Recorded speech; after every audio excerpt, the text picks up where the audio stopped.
진정한 회복은 말씀에서 시작합니다 라는 제목으로 하나님 말씀을 보겠습니다. 이 내용은 조금 우리가 이제 알고 오늘 본문으로 들어가야 될 것 같은데요. 아담부터 가는 건 좀 길다. 아브라함부터 갈게요. 그러니까 아담부터 가야 되겠다. 아담과 하와를 지으셨죠. 그죠? 아담과 하와를 지으셨어요. 그런데 이제 그 아담의 우리가 성경에 기록된 자손은 셋이죠. 셋. 예. 가인과 아벨 셋 이렇게 자녀들이 있죠. 그래서 그 자녀들을 통해서 하나님께서 엄청난 민족을 만들어냈어요. 뭐 그 가운데 여러 가지 우여곡절이 있었지만 내려놓고요. 그게 이제 원시 시대라고 이야기해요. 우리가 원시 시대 이렇게 이야기합니다. 그리고 그 원시 시대가 지나면서 이제 족장 시대가 시작을 해요. 그 시작이 아브라함이라는 사람을 하나님이 부르셨죠. 그러니까 아담을 세운 것은 인류를 창조하신 거고 아브라함을 부르신 것은 믿는 백성을 세우시기 위해서 아브라함을 콜링한 거예요. 부르셨어요. 굉장히 먼 거리예요. 나중에 잘 설명해 드릴게요. 그 아브라함을 부르셔서 아브라함을 통해서 민족을 세우죠. 100세까지도 애가 없었던 경험도 있어요. 어찌됐든 하나님의 역사로 약속한 언약대로 하늘의 별과 같이 땅의 모래같이 지금도 이 세상에 가장 큰 종교, 저는 종교라는 말 쓰기 싫지만 우리 천주교, 우리 개신교, 또 몰몬교, 이런 다 이단이지만 이슬람교 다 이단이지만 웨리에게 다 아브라함을 믿음의 아버지라고 얘기해요. 이단들도요. 그 정도로 아브라함을 하나님이 왜냐하면 믿음의 아버지로 세웠거든요. 그래서 우리는 아브라함의 후손이다. 지금도 이스라엘 사람들이 최고 좋아하는 말이 당신은 아브라함의 후손입니다. 이거 제일 좋아해요. 하나님의 선택된 민족이라는 것 때문에요. 그 아브라함서부터 이제 족장 시대인데 아브라함 누구죠? 이삭, 야곱, 그죠? 그렇게 족장 시대가 내려오는데 하나님께서 그 숫자를 급격히 늘리시기 위해서 역사하신 게 이제 야곱의 시대죠. 야곱의 아들, 우리가 너무나 잘 아는 그 꿈의 소년 요셉, 그죠? 그래서 요셉이 참 우여곡절 끝에 애굽으로 가고 애굽에서 잘 하나님의 역사로 총리까지 되지요. 그런 가운데 다시 이제 기근이 들어가지고 부모 형제들이 다 애굽으로 가요. 지금의 이집트예요. 근데 거기서 이제 그 숫자가 급격히 늘죠. 장정만 50만 명이다라고 하니까 남자만 그러니까 아마 여자 아이들까지 포함하면 거의 200만 명 되지 않을까 학자들은 이야기를 해요. 그래서 그 정도 숫자가 되는 가운데에서 이제 출애굽을 시키죠. 하나님이 위대한 역사죠. 그래서 출애굽을 시켜서 가나안 땅에 들어갔단 말입니다. 그 40년 동안 그 광야에서 뺑뺑뺑 고생하다가 하나님의 은혜로 가나안, 지금의 이스라엘 땅, 팔레스틴 지역으로 들어가요. 들어가서 그 시기가 이제 사사기 시기잖아요. 사사기 시기를 경우 1세대, 40년이니까 1세대, 2세대가 광야에서 죽고 3세대가 들어가서 함께하죠.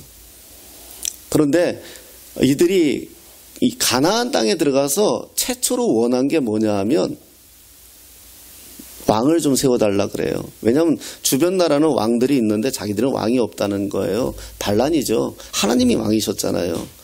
그리고 모세에게 가르쳐 주기도 어떻게 했습니까? 위대한 종도 모세 이야기를 안 해. 모세가 삐지지 않으셨을 줄 믿습니다.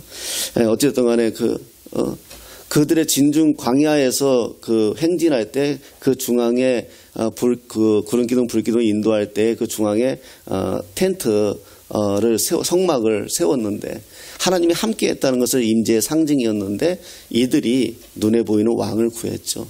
그때 부름받은 선지자가 사무엘이었어요. 사무엘이 굉장히 속상해하고 아파하죠. 그러니까 하나님 뭐라 그러세요? 이들이 너를 버린 것이 아니라 나를 버렸다. 그러나 허락해 주라 그래요. 그래서 해서 세운 왕이 사울이에요. 이스라엘의 초대 왕이죠. 그 사울 왕 다음 왕이 누구죠? 우리가 너무나 잘 아는 다윗이죠. 지금도 이스라엘이라는 나라의 국기가 다윗별이에요. 지금도 저들은 메시아 예수님을 믿지 않잖아요. 다윗과 같은 메시아가 오기를 바라는 마음이 그 국기 안에 있어요. 그런데 이스라엘의 다윗 왕, 그 다음 왕이 솔로몬, 너무나 잘 알죠. 솔로몬 왕, 솔로몬의 아들 르호보암. 그런데 솔로몬이 죽고 르호보암이 왕이 되고 나서 정치를 잘 못해요. 어린 나이에 원로들에게 청하지도 않고요. 예. 그래서 그게 갈라져요. 갈라진 나라가 이스라엘이라는 나라, 갈라진 나라가 남유다, 북이스라엘이에요. 그래서 북이스라엘의 수도가 사마리아였고요. 그런데 북이스라엘이 먼저 망해요. 왜 그럴까? 그냥 저는 개인적으로 북이스라엘 왕들이 굉장히 다 악해요. 예, 악해요. 그래서 우리가 나라의 지도자들 위해서 기도해야 돼요. 악한 지도자 세워지면요, 그 나라 엄청 어려워요. 예. 그래서 북이스라엘이 먼저 망해요. 바벨론에 의해서. 그리고 남유다가 나중에 망해요. 그러니까 완전히 이제 이스라엘 나라가 없어져 버렸어요. 그래서 바벨론으로 다 끌려갔어요. 바벨론으로 끌려간 그 사람들 중에 한 사람이 오늘 본문의 느헤미야예요.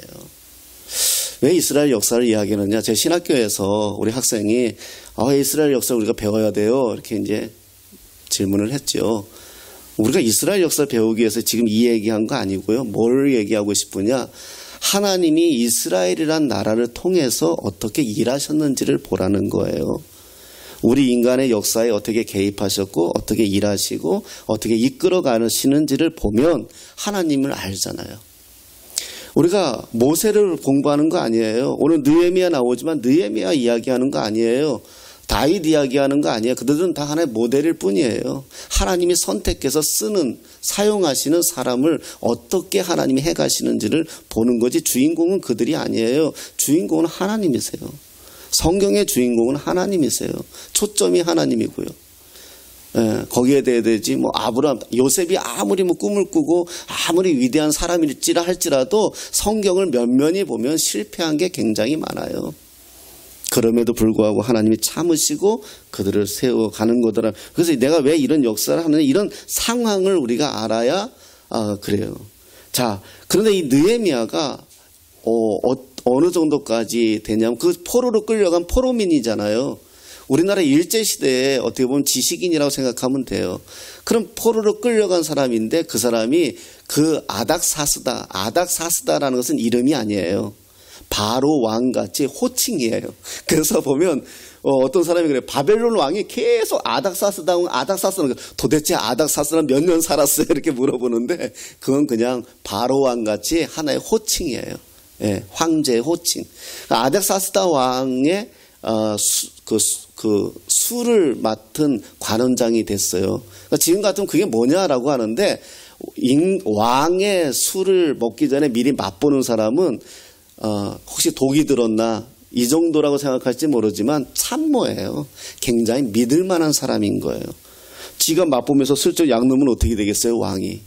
예, 그러니까 그러니까 그 정도의 이제 어떻게 보면 이민 가서 이 나라 망해가지고 미국으로 이민 가서 미국에서 굉장히 고위급이 된 그런 위치에 있는 사람이에요. 그렇게 생각하면 돼요. 그런데 어느 날 느헤미야가 소식이 들려왔어요. 무슨 소식이 들려왔다? 내 조국 이스라엘의 예루살렘 성이 완전히 회파되었다는 소식이 들려왔어요. 사실 나라 망했어요. 그래가지고 포로로 끌려갔어요. 죽을 고생해가지고 이제 거기서 먹고 살만해요. 나라 포기할 수도 있지 않았겠어요? 내가 잘못했어요? 나라가 잘못해서 망했죠? 온갖 고생은 다 했는데 그럼에도 불구하고 아파요. 그래서 어떻게 하겠다? 돌아가서 재건하기로 작정을 해요. 그게 이제 1장에 나오는 이야기인데 언제 또 기회가 되면 설교로 하겠습니다. 하나님 앞에 기도하면서 준비하면서 왕을 어떻게 설득하는지 어떻게 대처하는지 나가는지 그 내용이 1장에 고스란히 있어요.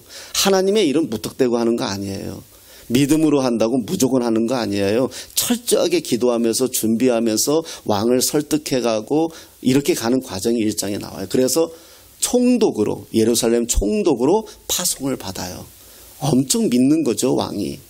그래서 총독으로 예루살렘에 파송해서 가가지고 가보니 뭐 말 그대로 여우들이 뛰어놀고 그 예루살렘 성에서 하나님 앞에 예배하던 모든 것들은 다 무너져 버리고 비참한 상황이 돼버렸죠.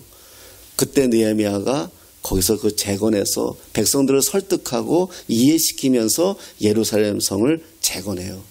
그래서 느헤미야는요, 우리 교회뿐이 아니고 일반적 세상 학문에서도 평신도 지도자로 느헤미야를 연구해요. 사람을 설득하고 이해시키고 그러면서 그 예루살렘 성을 재건하는 과정을 보면 기업을 이끄는 거나 교회를 이끄는 거나 다 도움받을 수 있는 내용이 느헤미야예요. 그래서 저는 사업하는 사람에게 꼭 읽어보라 그래요. 사람을 어떻게 설득하는지 이해시키는지 하는 거.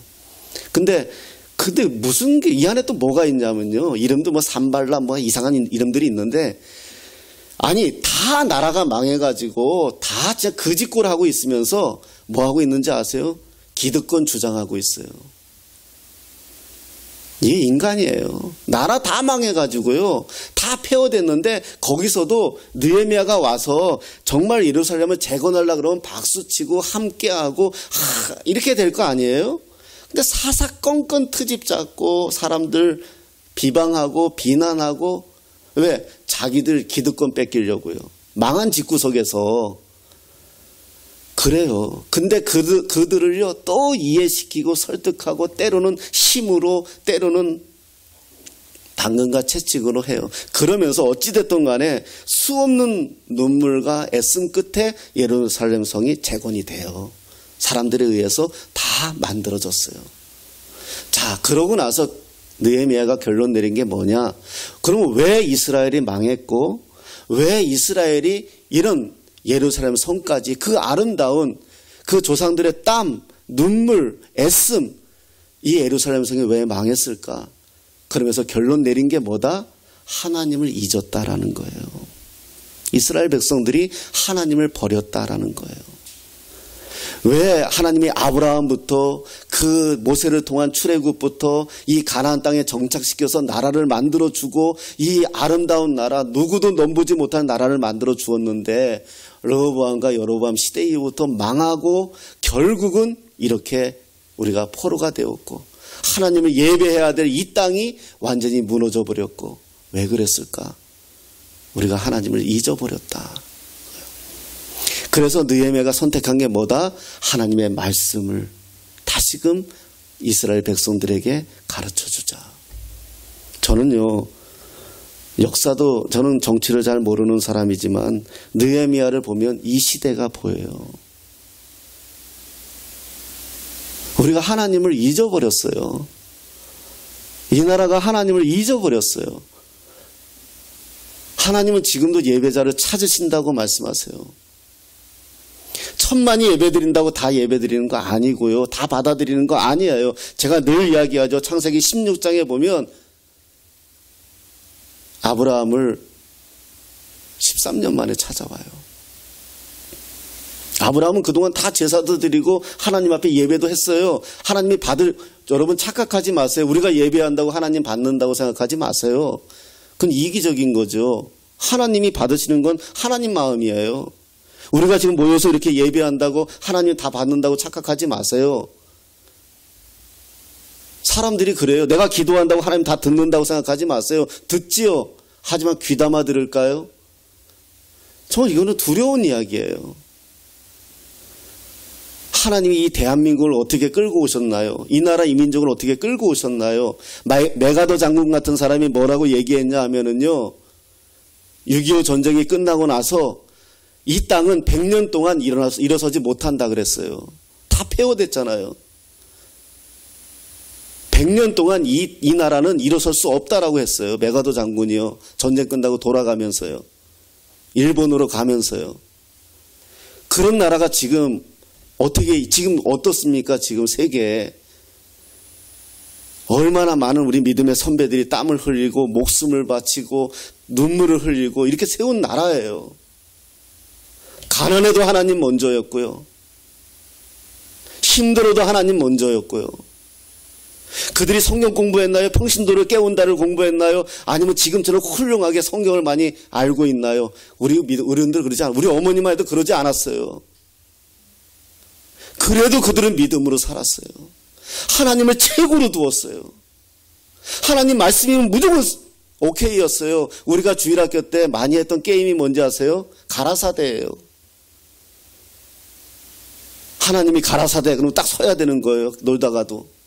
그게 게임이었어요. 그렇게 훈련받았어요. 하나님 말씀이면 아멘이었어요. 그게 이 나라였어요. 그렇게 부흥했어요. 그렇게 폐허가 된 땅을 그 가난과 그 눈물과 그 전쟁과 그 참혹함 가운데에서도 세운 나라가 이 나라예요. 그래도 교회 종소리는 울렸고요. 그래도 교회 찬양 소리는 울렸고요. 그래도 교회 가면 복을 받는다 생각했고요. 그래도 교회에서 은혜를 받았어요. 저는 우리 어머니 기억나는 게요. 전 그거밖에 기억 안 나요. 잘 몰라요. 잘 기억도 잘 안 나요. 근데 내가 그렇게 생각하는지도 몰라요. 하지만 기억나는 건 있어요. 옛날에 이게 다 마룻바닥이었어요. 차디찬 마룻바닥. 다 신발 벗고 들어가서 예배 드렸거든요. 그 새벽에 제가 어렸을 때 그 끌고 가가지고 항상 난 우리 어머니가 사람 죽이는 살인자인 줄 알았어요. 원수인 줄 알았어요. 왜냐하면 기도할 때 항상 뭔지 아세요? 내가 죄인입니다. 하나님 제가 죄인이에요. 그래서 내 남편이 신앙생활 잘 안 해요. 우리 아버지가 그랬거든요.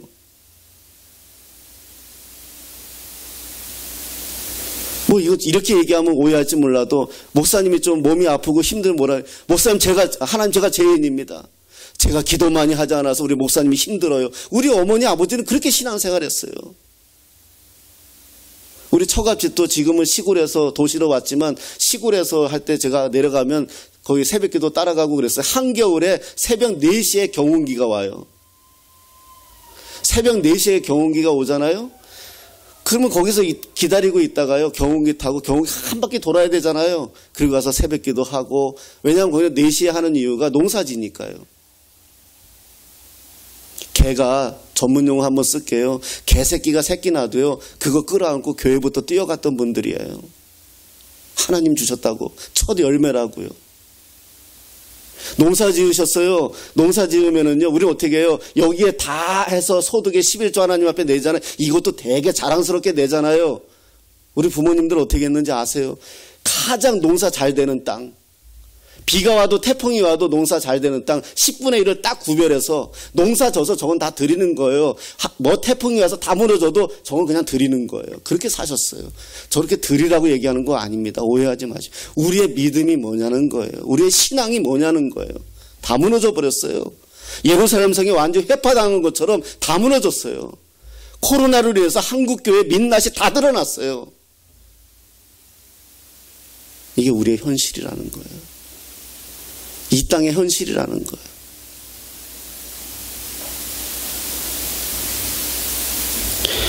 이 느헤미야 이야기를 보면서 저는 정말 그런 거예요. 자, 그때에 어떻게 하나 이스라엘 백성들이 다시 이 느헤미야가 생각한 게 그거예요. 그리스도인들이 우리 하나님 믿는 백성들이 가장 먼저 갈급한 것이 하나님의 말씀이다라는 거예요.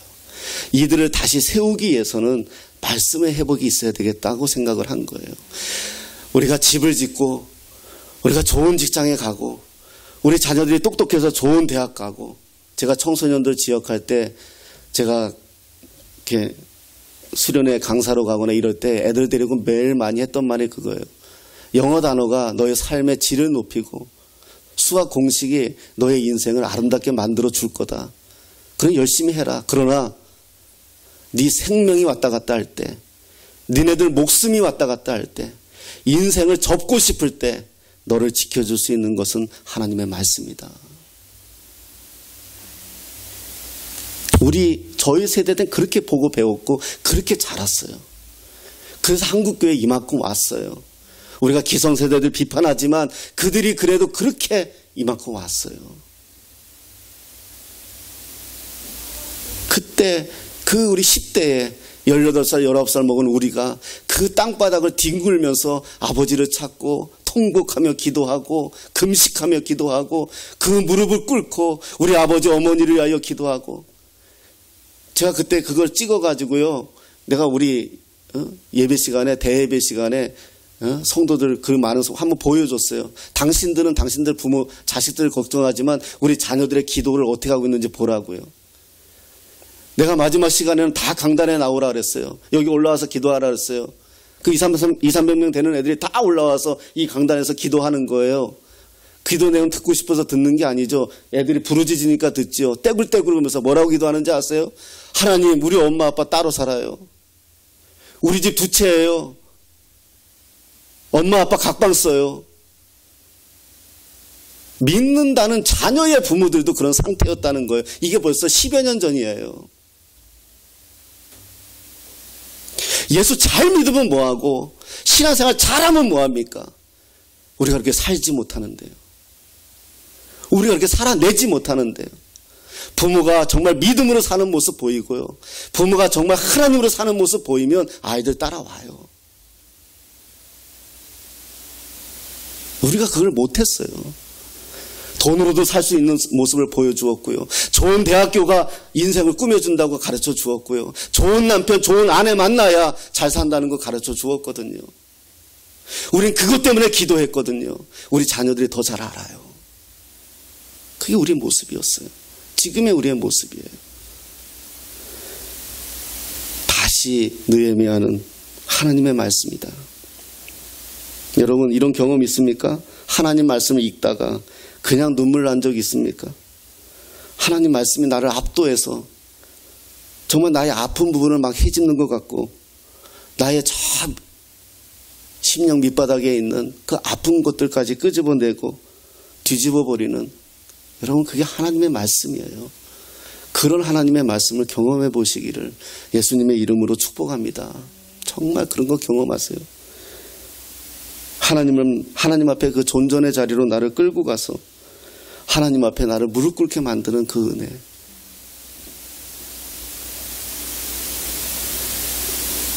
(8장 3절에) 이런 말씀이 있습니다. 수문 앞 광장에서 새벽부터 정오까지 남자나 여자나 알아들을 만한 모든 사람 앞에서 읽음에 무릇 백성이 그 율법책에 귀를 기울였는데, 수문 앞 광장에서 새벽부터 정오까지 12시간 동안 뭐 했다? 알아들을 만한 사람 앞에서 율법책을 읽어주었다는 거예요. 12시간요. 대단한 거잖아요. 예. 새벽부터 정오까지, 뭐 아침 6시부터면 한 6시간이겠죠. 어찌됐든 간에 그렇게 했어요. 여러분, 요즘 우리 어떻습니까? 야구장에 가도 서너 시간이고요. 영화 한 편 봐도 요즘 러닝타임이 2시간 넘어요. 막 그냥 손에 땀이 나죠. 영화 보면서. 요즘 드라마 또 보면서 얼마나 또 우리가 빠집니까? 그죠? 좋아요. 보죠.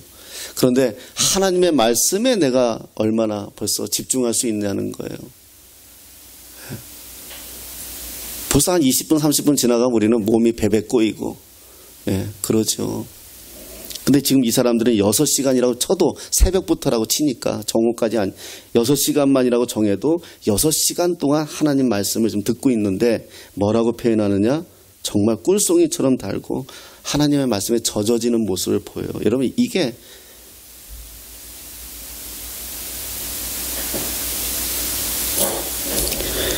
구절에 보면 또 이런 말씀이 있어요. 백성이 율법의 말씀을 듣고 다 우는지라. 총독 느헤미야와 제사장경 학사 에스라와 백성을 가르치는 레위 사람들이 모든 백성에 이르기를 오늘은 너희 하나님 여호와의 성일이니 슬퍼하지 말며 울지 말라. 하나님 말씀을 들으면서 막 우는 거예요. 11절에 또 이런 말씀입니다. 레위 사람들도 모든 백성을 정숙하게 하여 이르기를 오늘은 성일이니 마땅히 조용하고 근심하지 말라. 모든 백성이 곧 가서 먹고 마시며 나누어 주고 크고 즐거워하니 이는 그들이 그 읽어 들려준 말을 밝히 알미라. 하나님 말씀을 깨달을 때요, 막 기뻐요.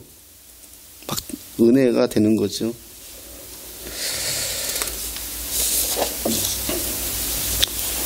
이렇게 말씀의 은혜를 받으면 예배 자리가 기다려지죠. 말씀이 막 기다려져요.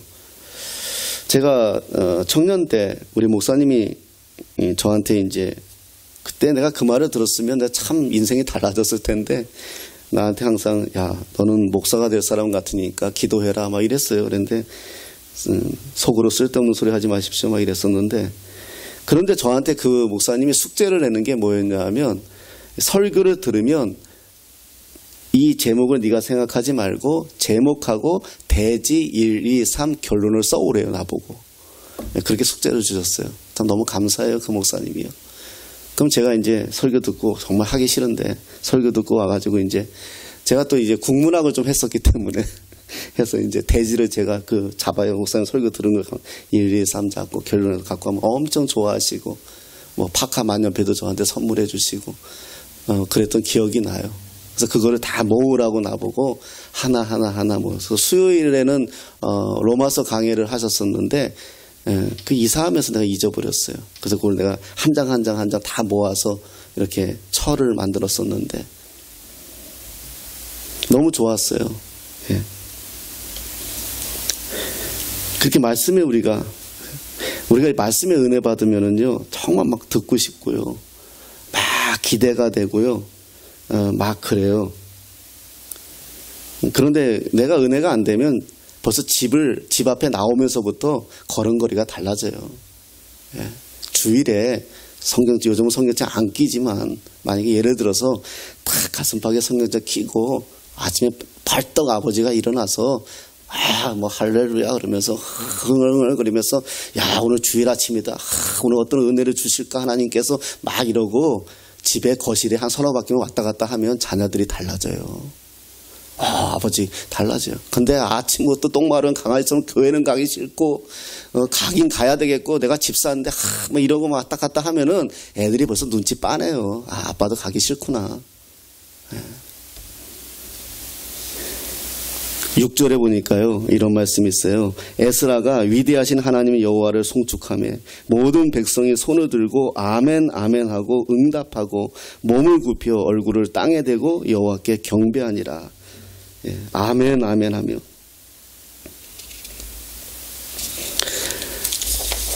13절 15절 13절 15절에 이런 말씀이 있어요.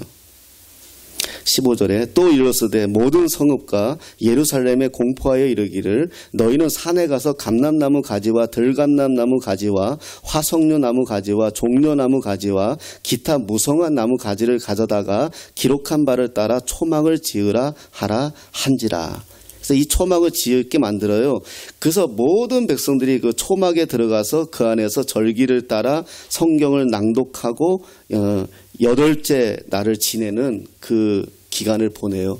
예루살렘 성에 온 초막이 지어지고 거기에 각 사람들이 들어가서 성경책을 막 읽는 거 한번 상상해 보세요. 수없는 이 당시에 지금 학자들은 한 적어도 5, 6만 이상은 뭐 2, 30만 명까지 보는 사람도 있고요. 뭐 사람이 그래요. 어찌됐든 최소한 10만 명은 잡읍시다. 10만 명의 사람들이 초막을 다 짓고 산에 올라가서 나무를 잘라갖고 와서 다 짓고 그 안에 들어가서 막 하나님의 말씀을 읽는 걸 한번 상상해 보십시오. 이렇게 한다는 거예요. 이렇게 새로워지게. 그러니까 느헤미야가 깨달은 건 뭐죠? 우리가 망한 것은 하나님이 이 나라를 세우셨는데 우리가 하나님을 잊었구나. 하나님을 잊으니까 하나님을 버렸구나. 그래서 우리가 자기 소견에 오른 대로 살다 보니까 지금 우리가 이런 상태가 돼버렸구나 깨닫고 다시 하나님의 말씀으로 돌아가자. 다시 이들에게 하나님의 말씀을 가르치자. 다시 이들에게 하나님이 우리에게 어떠한 일을 하셨는지를 보여주자. 그 시작이 하죠. 여러분 부흥이라는 말 교회에서 많이 쓰죠. 부흥이라는 말은 리바이벌이라는 말인데 성경에 안 나와요. 자, 소생이란 단어에 리바이브, 소생이란 단어를 우리가 부흥이라고 쓰고 있어요. 근데 번역상 그렇다는 건데 소생은 언제였느냐 하면은요, 야곱이 아들 요셉이 죽었다라고 생각하고 있다가 아들이 있다는 소식을 듣고 내가 이제야 소생하겠다라고 표현해요. 그게 부흥이에요. 여러분 신앙의 부흥은요, 여기에 사람 많이 앉혀다 놓는 거 아니에요. 물론 저도 개척교회 목사니까 사람들 많이 오면 좋죠. 또 이 말을 가지고 또 계속해서 고민하지 마십시오. 어찌됐든 그래요. 정말 중요한 건 뭐냐 하면요, 저와 여러분들이 살아나는 거예요. 여러분 안에 아픈 거 있지 않아요? 힘든 거 있지 않아요? 사실 우리가 다 드러내놓고 살지 않아서 오죽하면 정신과에 의사 앞에 돈 주고 가서 상담하면서 자기 문제를 내놓겠습니까? 가장 유망한 직종 중에 하나가 정신과 의사고 상담사겠어요. 우리가 그만큼 살면서 아프다는 거예요. 그런데요, 그 아픔 하나님 앞에 내어놓으십시오. 하나님 앞에요. 그게 소생이에요. 야곱은 요셉이 죽었다 라고 형들에게 거짓 소리 들었을 때 그때부터 죽은 거예요. 그 아버지는요, 죽은 거예요. 살아있지만 살아있지 않은 거예요. 그러다가 아들이 살아있다는 소식을 들으니까 그때서야 내가 소생하겠다. 그게 부흥이에요. 우리 살아나야 돼요. 살아나야 돼요. 우리가 막 살아나야 돼요. 예배도 즐겁고 삶도 즐겁고 생활도 즐겁고 찬양도 즐겁고 자식이 좀 어렵다 해도 기쁘고 하나님께서 반드시 하실 거라는 믿음이 나를 더 정복하고 나를 전명하고 하나님 말씀을 막 읽을 때마다 기쁘고 내 영이 살아있는 것 같고 꿀송이처럼 달고 내 삶과 환경은 찌그러져 있고 모나 있지만 그럼에도 불구하고 살아계신 하나님이 더 커 보이고 산을 옮길 만한 믿음은 저는 그렇게 봐요. 산을 옮길 만한 믿음은 대단한 게 아니라 그 산 뒤에 계신 예수님 보면 돼요. 산을 우리가 못 옮겨요. 어찌 옮겨요? 그런데 예수님은 옮기세요. 우리가 예수님 믿는 사람들이잖아요. 예수님께 신앙생활 잘하는 거는요, 내가 하는 게 아니라 예수님께 토스하는 거예요. 내 문제를요. 하나님, 아버지 나 이거 잘 안 돼요. 우리 집구석 이게 좀 잘 안 돼요. 내가 어떤 일이 생겼는데 이게 좀 잘 안 돼요. 하나님께 자꾸 위탁할 수 있는 게 좋은 믿음이에요. 내가 하려고 어떻게 해요? 그거를요. 못하죠. 사랑하는 여러분, 영혼이 잘됨 같이 범사에 잘되고 강건한 삶을 살자. 요한 3서에 나오는 말씀인데요. 그 방법이 뭐다? 하나님의 말씀입니다. 다시 한번 여러분, 하나님의 말씀의 은혜를 깊이 받으시고요.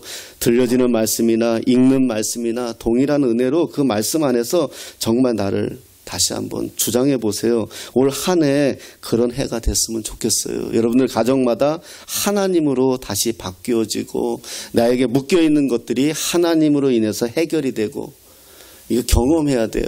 우리 기독교는요, 말씀의 종교이면서 경험의 종교예요. 제가 맨날 그런 소리 많이 해요. 뭐 요즘 유튜브나 또 아니면 TV, 기독교 TV 보면은 유명한 분들이 자기 간증 많이 하잖아요. 그러면서 저 집은 암을 고쳤대. 저 집은 저렇게 망했는데, IMF 때 망했는데 하나님이 역사하셔서 지금 다시 다 회복됐대. 할렐루야. 막 그래요. 감사하죠. 좋은 일이죠. 그런데 당신은 왜 남의 간증 듣고 맨날 은혜 받고 감사만 합니까? 내 간증도 있어야죠. 하나님이 나를 이렇게 하셨습니다 해야죠. 하나님이 쟤를 저렇게 하셨대 하지 마요. 남의 아버지예요? 내 아버지지. 내가 청년 사역할 때 청년들이 저한테 목사님 기도해 주세요. 그러면 제가 많이 했던 말이, 네 하나님께 기도해. 네 하나님은 어디 계시는데? 그 아이의 마음을 모르는 거 아닙니다. 그냥 목사에게 더 많은 관심과 기도를 부탁하는 거죠. 그걸 모르는 거 아니에요. 그러나 내게 문제가 생기면 내가 무릎 꿇어야죠. 내가 먼저 하나님 앞에 무릎 꿇는 거예요. 사업하는 사람들이 그래요. 예수 믿는다 하면서도 무슨 문제 생기면 온 동네 다 돌아다니잖아요. 돈 끌어다니고 사람 만나러 다니고 해결해 달라고. 그러다가 안 되면 어떻게, 그때서야 교회 와요. 거꾸로 됐다는 거예요. 먼저 하나님 앞에 와서 무릎 꿇어야죠. 하나님 어떻게 하면 좋겠습니까? 그런 다음에 주시는 감동과 주시는 그때 하나님이 하시는 걸 느껴요.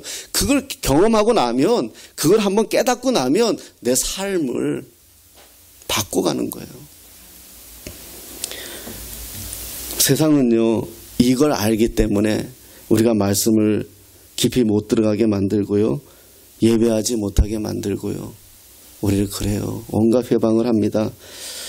뭐 이걸 내가 비대면 예배, 대면 예배 얘기하는 거 아닙니다. 네. 장소에 구애받아서 얘기하는 거 아닙니다. 지금 내 상태를 이야기하는 겁니다. 내가 인생에 쓰나미 같은 영적 도전이 올 때 내가 그것을 버티고 일어설 힘이 어디에 있습니까? 하나님께 있습니다. 우리 삶에 지어진 무게 어떻게 이겨내겠습니까? 하나님밖에 없어요. 나는 한번 들었는데 우리 집사람이 그걸 잊어버렸는지 모르겠지만 옛날에 한번 제가 그랬어요. 여보, 당신은 참 나 같은 사람하고 살면서 참 고맙소. 나 같은 사람하고 참 사는데 실수도 많고 실패도 많고 성질은 급해가지고 어떻게 살았어? 그랬더니 저한테 그러더라고요. 난 당신하고 산 게 아니라 하나님하고 살았대요. 위로가 되면서도 이상하더라고요. 그 말이. 그런 거예요. 하나님으로 사는 거예요. 우리는요. 예. 자식들이 좀 힘들게 해도요.